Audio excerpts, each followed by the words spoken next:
আজকে আমরা একটি এমনই গল্প বলবো যে গল্পটি প্রথমে সবার প্রেম করতে ইচ্ছে করে এবং প্রেম করতে করতে কিছুদিন পর সে প্রেমের আর মাধুর্য থাকে না।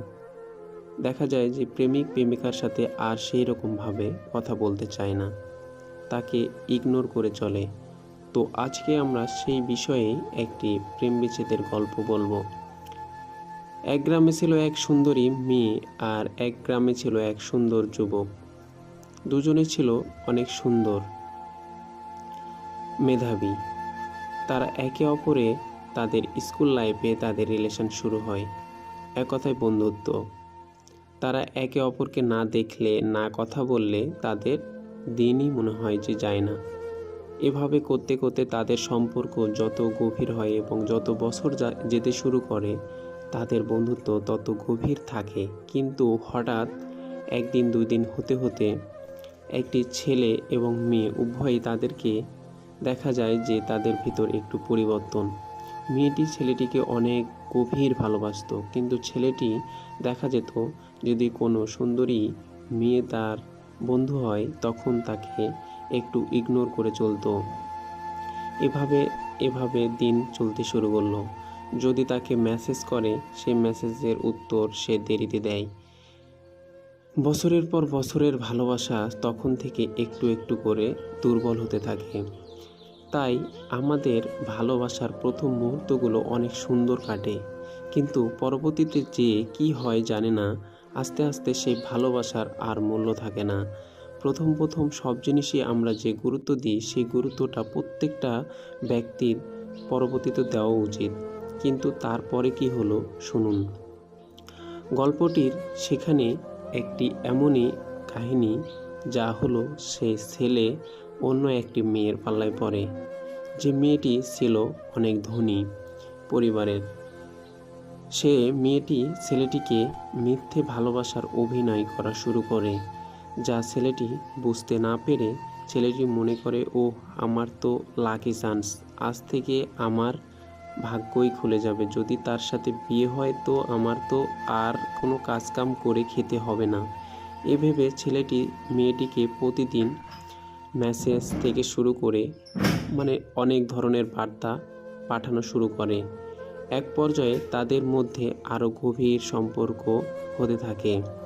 এইদিকে তার পুরনো যে প্রেমিক ছিল সে প্রতিনিয়ত তাকে মেসেজ দিতেই থাকে। সে কোনো রিপ্লাই দেয় না, যদিও দেয় বলে আমি অসুস্থ বা আমি এখন ব্যস্ত আছি।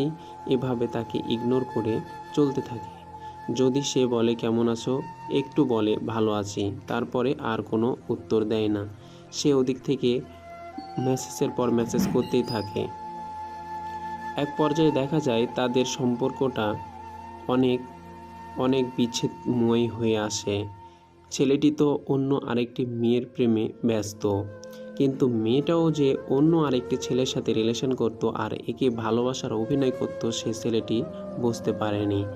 একদিন দুই দিন এভাবে করতে করতে ছেলেটি যে পরে মেয়েটির সাথে রিলেশন শুরু করে তার সাথে দেখা করে এবং তার সাথে সে ভালোবাসার কথা যেদিন শেয়ার করবে, সে তো ছেলেটা ছিল একটু মধ্যবিত্ত আর মেয়েটি ছিল ধনী।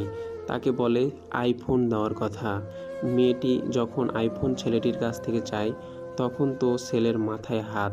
তখন কি করবে না ভেবে না বুঝে তখন সে বাড়ি চলে আসে এবং এইদিকে তার পুরনো প্রেমিক তাকে মেসেজ করে কেমন আছো। তখন সে মেসেজের উত্তর দেয় সে ভালো আছে, কিন্তু একটু সমস্যায় পড়েছে। তো মেয়েটি বলে কি সমস্যা হয়েছে বলো, তোমার জন্য আমার জীবন দিতে আমি প্রস্তুত। তখন মেয়েটি বলে তোমার যা দরকার আমাকে বলতে পারো, আমি তোমাকে সাহায্য করব। ছেলেটি তখন আমতা আমতা করে বলে আমার 1,20,000 টাকা প্রয়োজন, তুমি কি দিতে পারবে? তখন মেয়েটি একটু চুপ থাকে এবং ভেবে বলে কি করবে এত টাকা। তখন ছেলেটি বলে জানি দিতে পারবে না, খালি শুধু শুধু শুনলে, থাক তোমাকে দিতে হবে না। তখন মেয়েটি একটু দম নিয়ে বলল যে আচ্ছা আমি তোমাকে 1,20,000 টাকা দেব, তুমি কাল এসে আমার সাথে দেখা করো। মেয়েটি এদিকে এই কথা বলে ফোন কেটে দেয়। ছেলেটি তো আনন্দে আত্মহারা। তখন এই ছেলেটি তার নতুন প্রেমিকাকে ফোন করে এবং বলে যে কাল পরশুদিন তোমাকে আমি একটা সারপ্রাইজ দেব।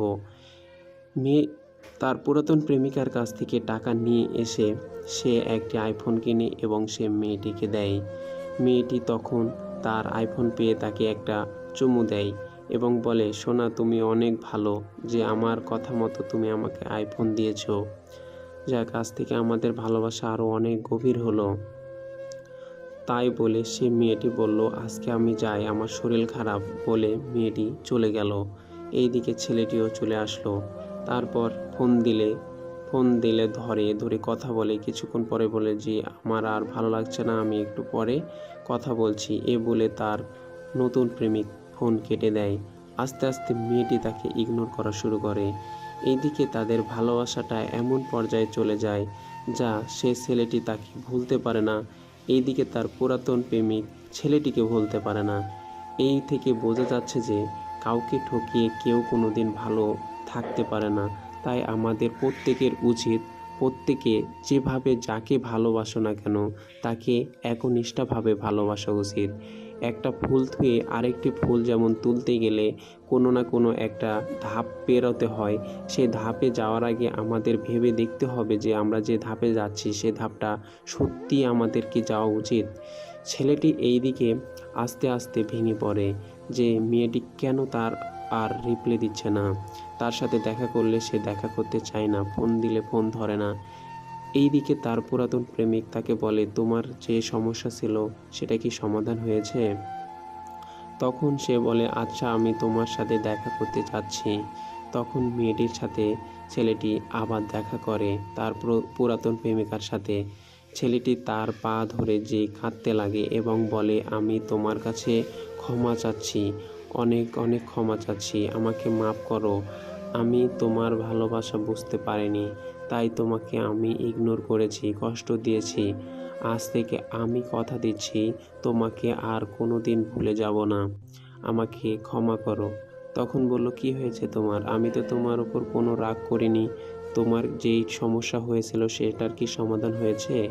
তোমার কি আর কোনো কিছুর প্রয়োজন আছে? তখন বলছে সে ছেলেটি, আমার যা পাওয়ার সব পাওয়া হয়ে গেছে, আমার যা নেওয়ার সব নেওয়া হয়ে গেছে। আমি এখন শুধু তোমার ভালোবাসা পেতে চাই আর সারা জীবন তোমাকে ভালোবেসে যেতে চাই। তাই বন্ধুরা, যদি গল্পটি ভালো লেগে থাকে তো লাইক করবেন, শেয়ার, কমেন্ট করবেন, একটা কপি লিঙ্ক করবেন। তো হাত তো আছে, একটা লাইক এবং কমেন্ট এবং সাবস্ক্রাইব করতে তো সমস্যা নেই, করবেন।